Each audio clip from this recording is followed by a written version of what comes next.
चूड़ा बलम, चूड़ा बलम, चूड़ा बलम।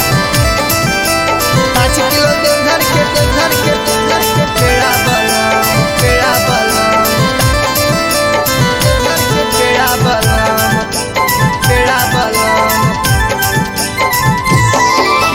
बाबा मनई ह जलवा चढ़ई ह करिह न कवनो बखेड़ा बलम। बाबा मनई ह जलवा चढ़ई ह करिह न कवनो बखेड़ा बलम। अरे करिह न कवनो बखेड़ा बलम, करिह न कवनो बखेड़ा बलम।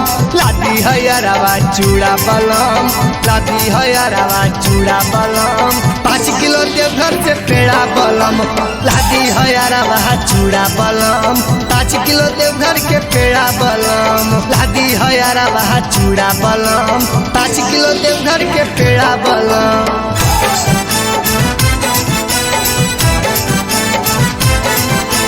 5 किलो देवघर के पेड़ा बलम, पेड़ा बलम। लादी है यारवा चूड़ा बलम। 5 किलो देवघर के पेड़ा बलम, पेड़ा बलम, पेड़ा बलम। देवा घर के चूड़ी लहठी राजा ले आई हा। भांग गांजा चिलम पी के जानी भूली जाई हा, जानी भूली जाई हा, जानी भूली जाई हा। देवा घर के चूड़ी लहठी राजा ले आई हा। भांग गांजा चिलम पी के जानी भूली जाई हा, जानी भूली जाई हा। बोलबम जइहा बाबा मनइहा डाल दिया रोड पर डेरा बलम। बोलबम जइहा बाबा मनइहा डाल दिया रोड पर डेरा बलम। हाँ डाल दिया रोड पर डेरा बलम, हाँ डाल दिया रोड पर डेरा बलम। लादी है यारवा चूड़ा बलम, लादी है यारवा चूड़ा बलम। 5 किलो देवघर से पेड़ा बलम, लादी है यारवा चूड़ा बलम। 5 किलो देवघर के पेड़ा बलम।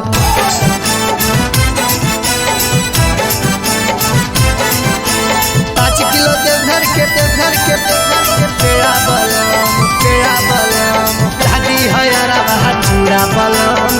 5 किलो देवघर के पेड़ा बलम,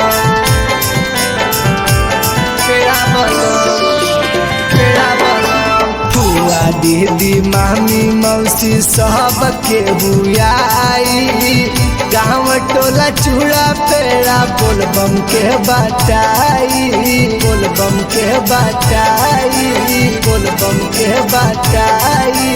बुआ दीदी मामी मौसी सब के बुआई, बोलबम के चूड़ा पेड़ा गाँव घर बटाई। सब ले अइहा कुछ ना भूलइहा करिहा न कवनो फेरा बलम। सब ले अइहा कुछ ना भूलइहा करिहा न कवनो फेरा बलम।